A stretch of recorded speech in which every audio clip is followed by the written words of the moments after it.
नमस्ते फ्रेंड, आप सभी का एक बार फिर से स्वागत। और हम ये आशा करते हैं कि आप सभी लोग स्वस्थ होंगे। फ्रेंड्स, एमसी सिंगला केस जो पेंशन अपडेशन का सुप्रीम कोर्ट में चल रहा है, उसमें 24/8/22 को आईबीए की तरफ से एक एफिडेविट सबमिट किया गया था, जो आजकल सोशल मीडिया पे काफी वायरल हो रहा है। इनफैक्ट उस एफिडेविट में आईबीए की क्या मंशा है बैंक पेंशन अपडेशन के संबंध में, वो झलकती है। उसके मैं आपको शेयर कर रहा हूं कि 24/8/22 को एक एफिडेविट इंडियन बैंक एसोसिएशन की तरफ से MC Singla and others case में Shri Brajeshwar Sharma senior adviser HR की तरफ से दिया गया है। और शुरुआत में जो मेन मुद्दा है उसके बारे में डिस्कस करते हुए लिखा है that this honourable court on 20th January 22 has been pleased to pass following order. Mr Rajesh Kumar Gautam, learned counsel appearing for the respondents including Indian Bank Association, submits that the committee which was supposed to consider the representation claim of the petitioner and similarly placed pensioners is required to be reconstituted as the chairman of the committee is demanding office. In the circumstances, we give 3 months time to the Indian Bank Association to do the needful and submit appropriate report regarding the decision taken on the proposal.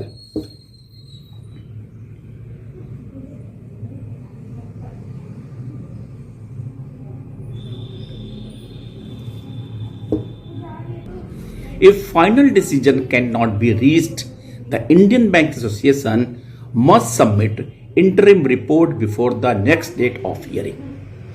List 3 months after 3 months. List these matters after 3 months. Third point था that the committee formed by the Indian Bank Association for the purpose above discussed all aspects and also heard the representative of various workmen union and officers association, and the committee has concluded as under. Point 3.1 that the Indian Bank Association, that is the respondent number 3, is an association of banks and it negotiates with the workmen unions, officers association of the member banks on the basis of a specific mandate to negotiate in this regard received from the such member banks. 3.2 में कहते हैं that the service condition of workmen employees are governed by Desai Award and Sastry Award passed by the Industrial Tribunal as amended.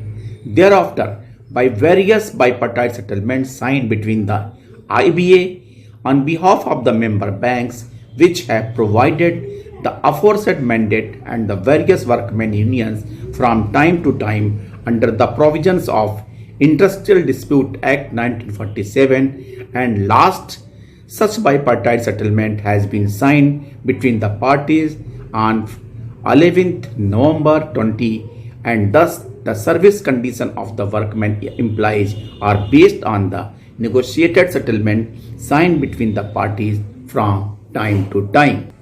Point number 3.3 that the service condition of the officers in various banks are governed by officer service regulations, conduct regulations and discipline and appeal regulations framed by the board of directors of the respective nationalized banks in exercise of their power under section 19 of the Banking Companies Act 1970-1980 as the case may be.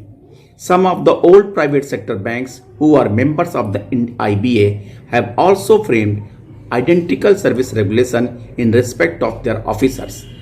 The aforementioned regulations applicable to officers have also been amended from time to time based on the joint notes signed between the IBA on behalf of the member banks which have given the mandate to the Indian Bank Association and the various officer association with the approval of central government as required under section 19 of Act 1970/80 as the case may be.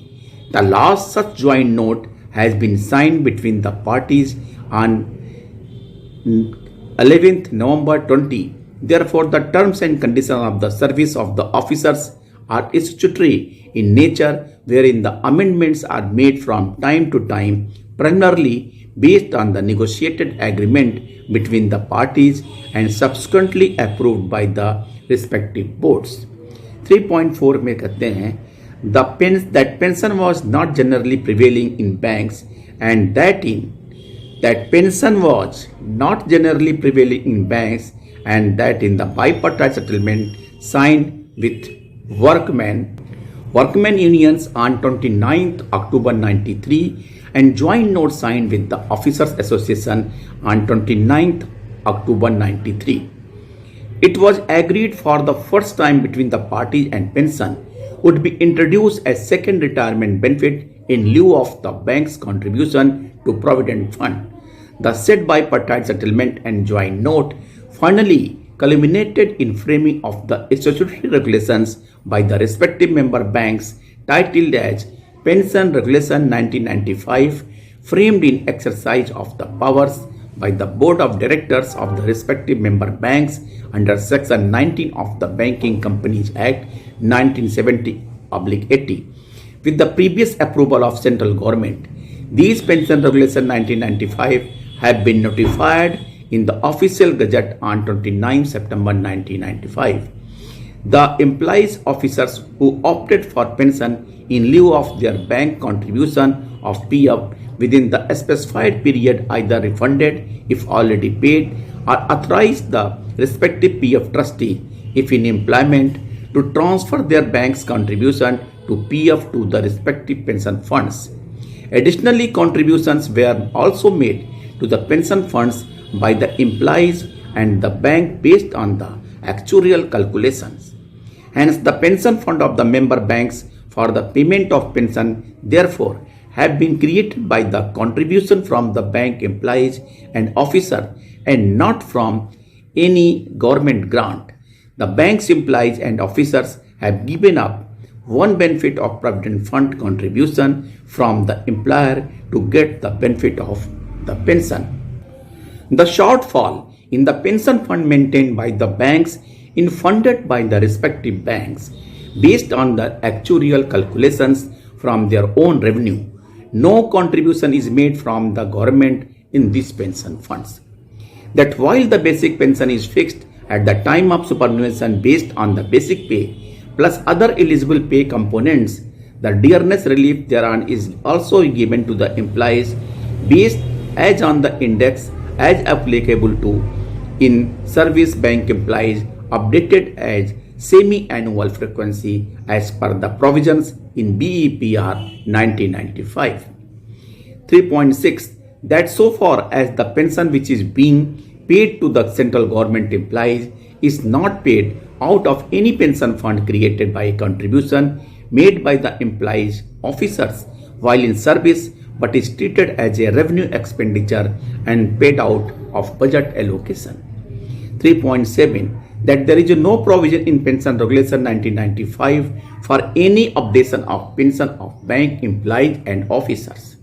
That therefore it would neither be appropriate in principle nor would be financially viable for the banks to accept the representation claim of the employees for updation of pension at par with central government employees, particularly when there is no parity between the two set of employees, that is the central government employee and the bank employee, inter alia for the reasons that the pension in the banks is paid out of pension funds created out of the bank contribution to the PF, whereas in respect of central government employee, the pension is paid not out of pension fund but is treated as revenue expenditure and paid out of the budgetary allocation. 3.8 that in the view of the foregoing, it would neither be appropriate nor possible for the banks to consider the request of the representation claim requesting for the updation of pension. It is further most respectfully submitted that Indian Banks Association, that is the respondent number 3 in the present petition, as mentioned herein above, is an association of banks and is neither the state nor the instrumentally of state, and therefore the petition under Article 226 of the Constitution of India is not maintainable against the Indian Bank Association. अब पूरे affidavit का जो सार क्या है, सार ये है कि पेंशन अपडेशन का क्लॉज पेंशन अपडेशन रेगुलेशन में नहीं है, और सो ये एप्रोप्रिएट इन प्रिंसिपल नहीं है कि पेंशन अपडेशन किया जाए। बैंक पे पेंशनरी फंड का बोझ पड़ेगा, क्लॉज नहीं है, so pension updation in principle accept करने लायक नहीं है। ये IBA का मंशा था जो यूनियन जैसा की सपोर्ट कर रही है। इसका जवाब एराइज की तरफ से दिया गया था। मैं नेक्स्ट वीडियो में प्रयास करूंगा कि जो एराइज ने काउंटर एफिडेविट फाइल किया इसके रिस्पॉन्ड में वो आपको बताऊं। थैंक यू फ्रेंड्स, नमस्ते।